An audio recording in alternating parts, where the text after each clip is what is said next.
साबुदाणा आणि भाकरीच्या अशा चकल्या जर तुम्ही एकदा बनवल्या ना, तर विश्वास ठेवा, मधल्या वेळेस असोत किंवा उन्हाळ्यामध्ये सुट्टींमध्ये मुलांना काहीतरी खावं असं वाटते, तेव्हासुद्धा हा स्नॅक्स परफेक्ट राहील.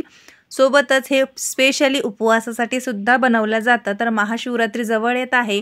उन्हाळ्याचे वाळवणाचे पदार्थ तर तुम्ही बनवणं सुरू करत असाल, तर त्यामध्ये हा पदार्थ जरूर बनवा.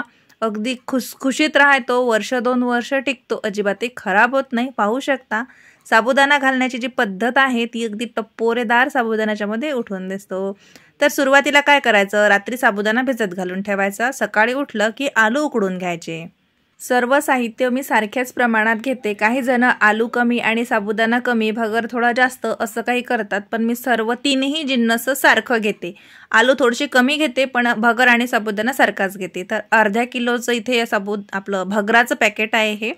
तर अर्धाच किलो मी साबुदाणा भिजत घातलेला आहे. कढईमध्ये थोडंसं तेल घालायचं. जास्त तेल नाही पाहिजे, फक्त थोडीशी फोडणी बसण्यासाठी तेल लागतं बघा, चमचा 2 चमचे. तेल थोडंसं गरम झालं की त्याच्यामध्ये घालायचं 2 चमचे भरून जिरं. भाजलेलं जिरं नाही आहे, कच्चंच जिरं आहे. अख्खं जिरं घालायचं, छान दिसतं चकलीमध्ये.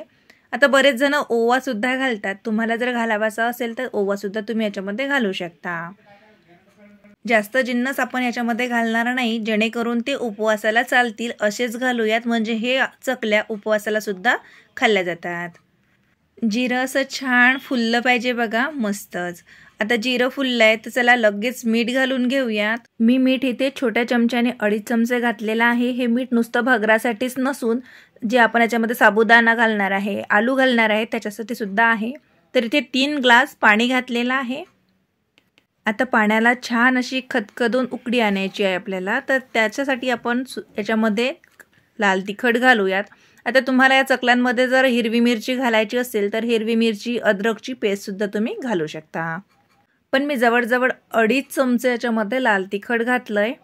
मिक्स करून घेते. छान अशा मस्त चटपटीत तिखट वखट चकल्या छान लागतात ह्या उपवासाला.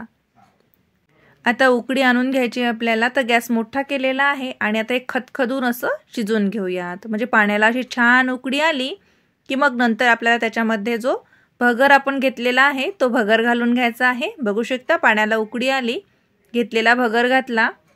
संपूर्ण भगर आपण या स्टेजला त्याच्यामध्ये घालून घेतलेला आहे. आता आपल्याला हे शिजवून घ्यायचं आहे. तर याच्यावरती झाकण ठेवून शिजूयात, म्हणजे कसं भगर लवकर शिजला जातो. तर गॅसची फ्लेम आता मी लो टू मीडियम केलं आणि झाकण ठेवून आपण हा भगर छान असा शिजवून घेतला. पाहू शकता, जर वरतून पाणी घालायची आवश्यकता वाटली तर तुम्ही नक्कीच घालू शकता. पण भगर असा छान इथे मोकळा मोकळा आणि पण असं स्मूथ सॉफ्ट शिजला पाहिजे बघा, या पद्धतीने. आता हे थोडं थंड करून घेतलं. मोठ्या कोपरामध्ये हा भगर घालून घेतला, कारण गरम खूप असतो आणि आपल्याला हाताने हे सगळं चोळून घ्यायचं आहे. म्हणून आपण तो थंड करून घेतला आणि त्याच्यामध्ये भिजवलेला साबुदाणा, उकडलेले बटाटे छान असे हाताने कुस्करून किंवा मग तुम्ही किसणीवरती किसून सुद्धा हे बटाटे याच्यामध्ये घालू शकता. आता हे सर्व जिन्नस आपल्याला एकजीव करायचा आहे. इथे बघू शकता छान असं चोडून चोडून आपल्याला हे सगळं एकत्र करायचं आहे. बटाट्यामध्ये मोठं पीस जर असेल तर ते हाताने कुस्करून बारीक करून घ्या.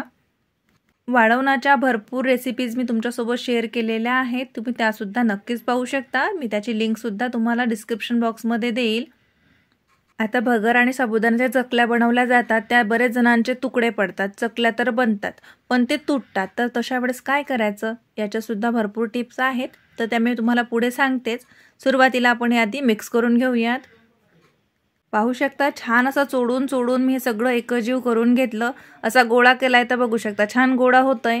आता इथे बघा, ते चकलीचा जो साचा असतो ना, आपण दिवाळीला चकल्या बनवतो, त्या साच्याने ह्या आपल्याला चकल्या बनवायच्या आहेत. आपण टेरेसवरती आलोय कारण ह्या चकल्या आपल्याला उन्हात वाढवायच्या आहेत, म्हणून तिथेच घालायच्या. म्हणजे हे ओलं असताना आपल्याला उचलायचं काम नाही पडलं पाहिजे, नाही तर ओल्या ओल्या जर तुम्ही हे उचललं तर याच्या कड्या पडतात. आणि या साच्याने जसं आपण दिवाळीच्या चकल्या बनवतो ना, त्या पद्धतीने ह्या चकल्या आता इथे बनवून घ्यायच्या. पण प्रत्येक साचा भरताना गोळा जो आपण घेतो तो छान मळून घ्या. त्याच्यात छान असा स्मूथपणा आला पाहिजे, एक लचक आली पाहिजे, म्हणजे चकलीच्या कड्या तुटणार नाहीत आणि मस्त अशा कळीदार चकल्या इथे बनून तयार होतात. आणि हा जो साबुदाणा पण याच्यामध्ये घातलाय ना, अख्खा साबुदाणा, तर तो छान असा टप्पोरा त्याच्यावरती दिसतोय.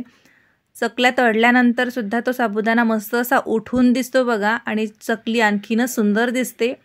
जसं मी आधी सांगितल्याप्रमाणे प्रत्येक साचा भरताना हा गोळा छान मळून घ्या, म्हणजे चकली तुटणार नाही। हे मी तुम्हाला नेहमी यासाठी सांगते की प्रत्येकाची तीच अडचण असते, चकल्या तर व्यवस्थित बनतात पण त्याच्या कड्या तुटतात, वाळल्यानंतरही त्याच्या कड्या तुटतात।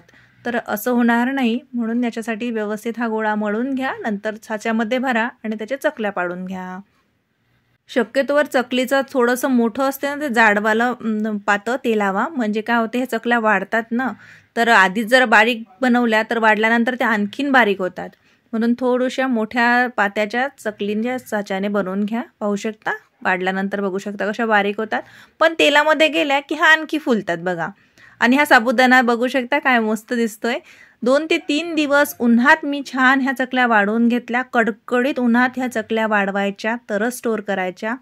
3 दिवस वाढवा, 4 दिवस वाढवा, पण चकली छान वाढली पाहिजे तरच त्या स्टोअर करा, नाहीतर चकल्याला वास लागतो, त्या फुली येतात आणि त्या सॉफ्ट पडतात बघा। म्हणून कडकडीत उन्हात छान 3-4 दिवस वाढवून घ्या आणि मस्त कडकडीत तेलामध्ये ह्या चकल्या तळून घ्या।